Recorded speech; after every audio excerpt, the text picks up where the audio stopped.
its listings in Satire magazine, which is quite a weird mix, I suppose. Most people take a while to get their head around that. It's aimed mainly at the 18 to late 20s market. I suppose a lot of our audience would either be students or would have been students recently enough. It's really in your face, and it's just totally... A lot of people would be shocked by it, you know? It goes as far as anybody would go, chatting about things with their own mates anyway. Definitely unique. There's nothing else like it. The Slate is a free satirical magazine.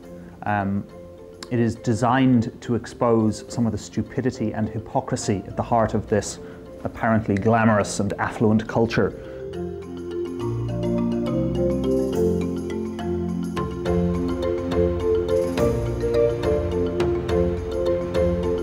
They want people to be shocked, but sometimes the shock is quite successful and useful and kind of invigorating in a way that sort of ordinary media isn't. You feel better when you've read the Slate for some strange reason. You feel that you've gone somewhere and you've heard said the unsayable. We had a few fairly okay covers that looked all right, but the first one that got us a lot of attention, and it was basically completely by accident, was the Thompson and Venables cover.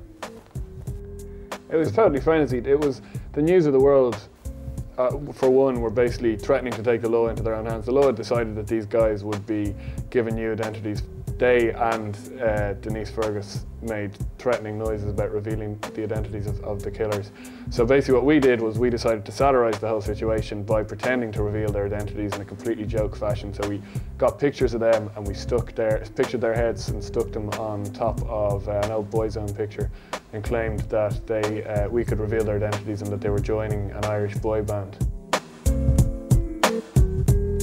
Good satire draws fire, but what you have to do at that point is not read the article, but look who's firing. And I think the reaction of the tabloid media was fairly hypocritical, seeing as they were using the whole Thompson and Venables issue just to generate as much copy as possible.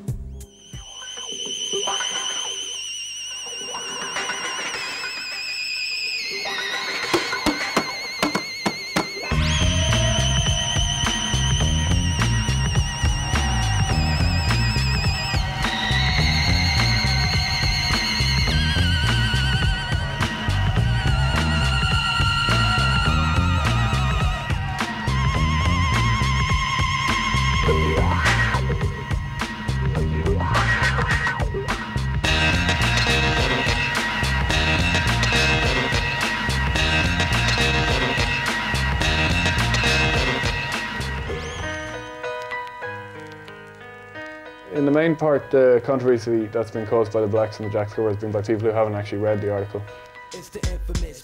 One thing we noticed was that in some of the more expensive bars and clubs around town, what seemed like a new position in the service industry had been created, and that was basically Jack's attendant or lavatory attendant or whatever.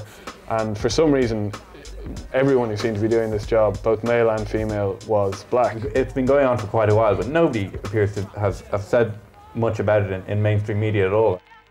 We included quotes from Samantha Mumba, these are all fake quotes from Samantha Mumba, Phil Lynnett's mother and Paul McGrath. We got jumped on big time, and nobody seemed to be too interested in commenting about what we were actually pointing out. What everybody seemed to be interested in was calling us racist. It's an excuse for them to put Samantha Mumba on the cover again. Samantha Mumba, tits.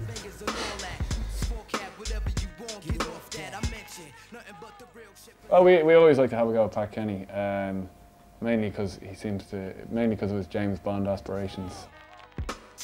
I don't necessarily think Pat Kenny is a prick, but he's a fucking shit. He's a very bad presenter. Yeah, he's ruined the Late Late Show. He provides an ideal target for us because humorous, basically. Pat Kenny, less popular than paedophiles. It's debatable. Maybe you could have a debate on the Late Late Show about it. You know, without overblowing what they're doing, it is exactly the same kind of furrow that's ploughed by Jonathan Swift in A Modest Proposal, where he's saying, you know, the solution to the Irish problem is to eat the poor, you know, and people get fed and the numbers go down. If the target of the satire is not clear to a reasonably intelligent person, then it has failed. It's not that it has overstepped the mark or that it's wide of its target, it has simply failed. And I think they have exactly that same point, sailing so close to the wind that you know that we're actually afraid to talk about the subject. It's, you know, they do it through their extremity, but what you realize is that any conversation on this subject is dangerous.